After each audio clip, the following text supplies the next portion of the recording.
अपने बिजनेस की तरफ आने का, और ये जो 2-3 मेजर मास्टर की प्रॉब्लम्स हैं इनको एड्रेस करने के बारे में कब, क्यों और कैसे सोचा कि मैंने यही काम करना है? अली रहमान साहब, सबसे पहले तो thanks for having me, it really is honour to be here.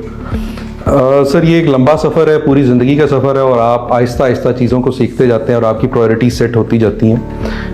Basically मेरा ताल्लुक़ सरगोदा से है और मेरी इंटर मेरा वहीं से, एफएससी मैंने वहाँ से की है। उसके बाद बीबीए मेरा यूएमटी लाहौर से है। फिर मैंने डिफरेंट ऑर्गेनाइजेशंस के अंदर काम किया और लास्ट में आई जॉइंड एंग्रो इन 2012। तो 3 साल वहाँ पे काम करने के बाद I realise that I probably would end my career at the point जहाँ पे हमारे top business school like LUMS या IBA, यहाँ के ग्रेजुएट्स यहाँ से अपना करियर स्टार्ट कर रहे हैं।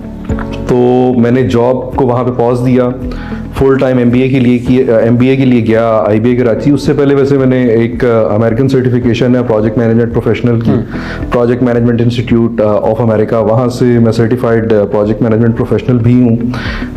MBA करने के बाद वही ऑर्गेनाइजेशन एंग्रो जहाँ पे मैं ऑफिसर था एक सप्लाई चेन के डिपार्टमेंट में, I joined back as a manager supply chain.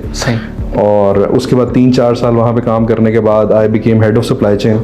और उसके बाद एक पैकेजिंग फर्म में मैंने कोई 6-8 महीने काम किया है। थोड़े से सर्कमस्टांसेस इस तरह के थे कि माय फादर डाइड इन 2022।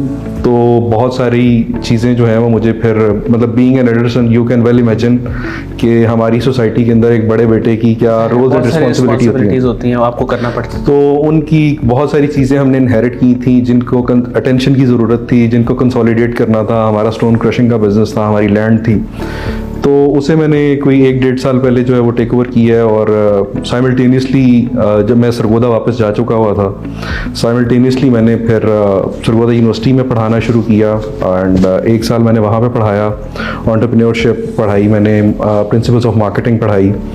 और वहाँ पे ये वाला जो आइडिया अब जिस पे मैं लेटेस्ट ज़िंदगी में जिस चीज़ पे काम कर रहा हूँ, वो एक इंस्टीट्यूशन का क़याम है जिसके अंदर हम लोगों को तैयार करेंगे उनकी एम्प्लॉयबिलिटी बढ़ाने के लिए। जॉब प्लेसमेंट्स के अंदर हम उन्हें हेल्प कर रहे होंगे, बिकॉज मैंने 1 साल वहाँ पे पढ़ाने के बाद उन बच्चों में बहुत ज़्यादा टैलेंट देखा है। पब्लिक सेक्टर यूनिवर्सिटी में आपको पता है कि मेरिट होने की वजह से इनटेक बहुत अच्छी आती है। बिल्कुल ऐसे। जब इनटेक अच्छी आती है तो उसकी वजह से आपका वो बच्चा, मतलब एक बहुत ज़्यादा फिल्टर्ड बच्चा होता है, तो उसके ऊपर आप थोड़ी सी मेहनत करते हैं। तो आई एम वेरी होपफुल कि उन बच्चों में मेहनत की जाए तो वो बहुत अच्छे रिजल्ट्स प्रोड्यूस कर सकते हैं। मैंने 3-4 हफ्ते ही जिस मेथोडोलॉजी पे हम IBA में पढ़ते थे, मैंने वो मेथोडोलॉजी उन पे अप्लाई की और 3rd-4th वीक में मुझे रिजल्ट्स मिलना शुरू हो गए थे।